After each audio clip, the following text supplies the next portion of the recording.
नमस्कार, मी डॉक्टर निलेश पवार आपल्या सगळ्यांचं आपल्या या MPSC विद्यार्थी वर्गात स्वागत करतो.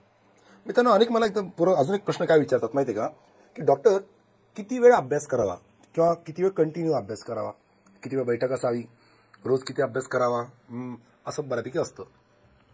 आता आपण काय करतो, अनेक अधिकाऱ्यांचे यशस्वी लोकांचे व्हिडिओज बघतो आणि प्रत्येक सांगतो की मी 8 घंटे अभ्यास केला, 16 घंटे अभ्यास केला. ओके, होतो 8 घंटे अभ्यास होतो, मी पण केला.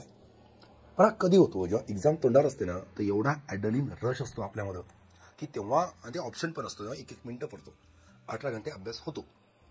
पण डेली 18 घंटे अभ्यास करणं वर्षभर, याच्यामध्ये प्रत्येक व्यक्तीनुसार हा तुमचं जेव्हा डेडिकेशन असेल तर खूप छान.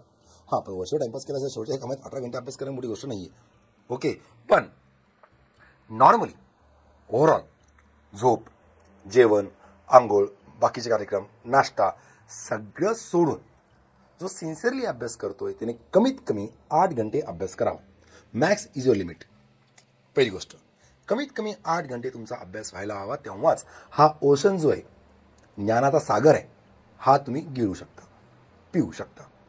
कमीत कमी 8 घंटे. तुम्ही किती तोपचंद असाल तर लक्षात असू द्या. ओके, MPSC अवकात काढते, नाही तर तुम्ही किती हुशार असा, अनुभव आहे, कळतंय, आणि त्यामुळं तुम्हाला ते करावं लागणार. 8 घंटे अभ्यास व्हायला हवा. मग एका वेळी किती वेळ बसावं. आता कसं आहे माहिती आहे का, मी स्वतः या मताचा आहे की एक लेक्चरसुद्धा ना 30 ते 40 मिनिटात असावं. बघा, शाळेमध्ये आपले लेक्चर किती वेळाची, म्हणजे शाळेचे जे लेक्चर्स करणारे एवढे मोठे विचारवंत आहेत, तरी तुमचे पिरियड्स जे आहेत, तास आहेत, हे 35-35 मिनिटाचे सेट केले असतात, 40 मिनिटाचे, त्याच्यावर नाही का. कारण ह्युमन टेंडन्सी अशी की याच्यानंतर जेव्हा तुम्ही शिकता ते जबरदस्ती शिकणं झालं, थोडा गॅप चेंज असायला हवा. बरोबर आहे, लेक्चर बाबतीत झालंच तर प्रत्येक व्यक्तीनुसार चेंज होऊ शकतं.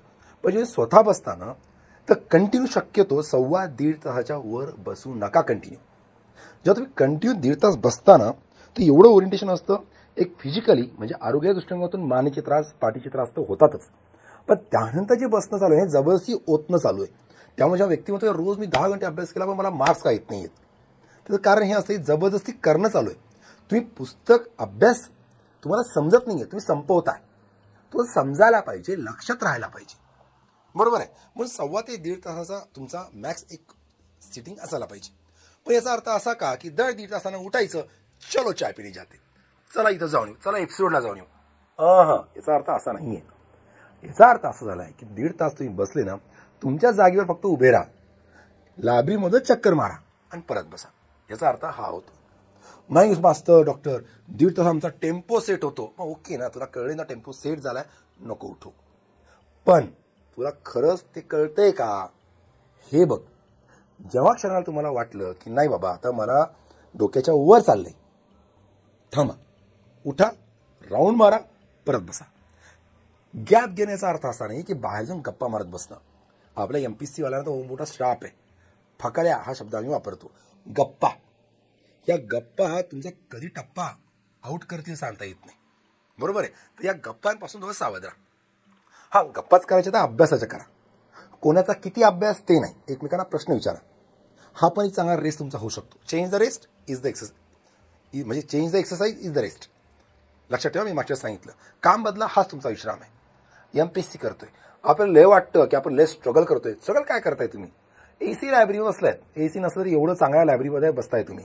ओके, 2 टाइम चहा पिताय, जेवण करताय. हा तुमचा स्ट्रगल पेशन्सचा आहे, संयमाचा आहे, हे मी मान्य करतो. मग आहे ना, मग बसा. ओके, बाहेर टाइमपास करू नका. गॅप घ्या, याचा अर्थ फक्त उठून बसणं असा अर्थ होतो. या तुमचे फायदे काय काय होतात, हे मानेचे त्रास तुमचे होणार नाही. जर मानेचा त्रास असेल तर तुमचा नर्व सप्लाय, ब्लड सप्लाय या गोष्टीमुळं डोकं पण दुखणार तुमचं. त्यामुळे परत तुमचं लक्ष विचलित होणार. 2 दिवस खूप भारी अभ्यास होणार, पण या 2 दिवसामुळे तुमचा 3रा-4था दिवस वाईट जाणार. अनेकांना सवय का असते, कंटिन्यू 2 दिन में क्या करता, सिटिंग मारता. तुम्ही 2 दिवस 15-15 घंटे अभ्यास करता, आता 2 दिवस तुमचा अभ्यास होत नाही. काय झाला फायदा, 4 दिवस 30 तास अभ्यास केला तू, काय झाला फायदा, गॅप पडला. गॅप पडायला नको. जे सिन्सिअर जिमवाले लोक आहेत ना, जे जिम करतात, त्यांना विचारते खाडा पडू देत नाही. कारण त्यांना माहिती आहे, एक दिवस खाडा पडला कंटिन्यू होऊ शकतो हा खाडा. म्हणून खंड पडू द्यायचा नाही, खंड पडू द्यायचा नाही. ओके सर, मिनिमम 8 तास तुमचा अभ्यास असायला हवा. एक बैठक 1.5 तास असावी, थोडासा त्यात गॅप असावा, तुमचं नियोजन तसं असावं. ओके, हां, पोर्शन कम्प्लिशन झाल्याशिवाय उठू नका. याचा अर्थ असा नाही की 1.5 तास मी लावला, 1.5 तासची घंटी वाजली की मी उठलो, असं नाही. ते 1.5 तास थोडं मागं पुढे तुम्ही करू शकता तुमचा जो टॉपिक तुम्ही करताय त्यानुसार आणि तुमचा टेम्पो कसा सेट झालाय त्यानुसार. कळते तसं तुम्ही सेट करू शकता. बरोबर आहे. एक लक्ष ठेवा, नक्की फायदा होईल. हे लॉंग टर्म जे लंबे रेस के घोडे असतात ना त्यांच्यासाठी एक कामाचं आहे. हा शॉर्ट टर्मच असेल तर मग काय, चला मग तिथल्या ती उड्या मारा, मग मारा, ओके. पण जर लंब्या रेसाला लागायचं असेल, एका वर्षात काढायचं असेल, वर्षभर तुमचा टेम्पो तुम्हाला मेंटेन करायचा असेल तर तुम्हाला या गोष्टी पाळाव्या लागतील. नक्की फायदा होईल तुम्हाला त्याचा. आणि तुम्ही सांगाल मला, नाही यार फरक पडला. ज्यांना आत्मबघा तुम्ही अनेकांना पाठीचे त्रास झाले सुरू, मुळ्यात पाईस, आपलं मला अरे माहिती किती मित्र आहेत, स्टुडंट आहेत, त्या दिवशी मला कॉल येतो, पाईसाठी येतो, बॅक पेनसाठी येतो, नेक पेनसाठी येतो, डोकंदुखीसाठी येतो आणि डोळ्यासाठी पण येतो.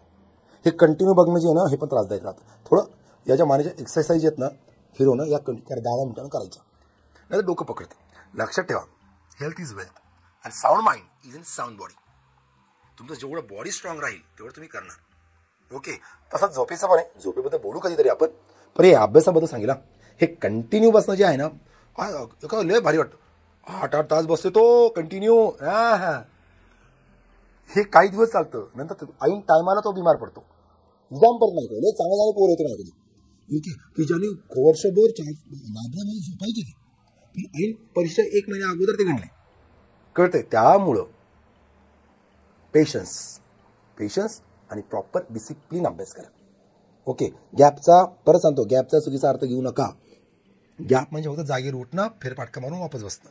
तुमचा चहाचा टाईम पण 2च्या पेक्षा जास्त नको. चहानं लय लोक बर्बाद झाले, दारू बाकी बर्बाद झाले. आपली MPSC चहामुळे बर्बाद होऊ शकते काय वेळेस. चहा मस्ट आहे, पण चहाच्या नावावर होणार टाइमपास नॉट अलाउड, तू नको. त्यामुळं बैठकीला त्याचा शाप नका लावू, त्या गॅपला. चालेल, भेटू आपण. बघा प्रयत्न होत असेल तर, तुम्हाला फॉलो होत असेल तर, आणि मला सांगा. चालेल, भेटू. तोपर्यंत हॅपी रीडिंग.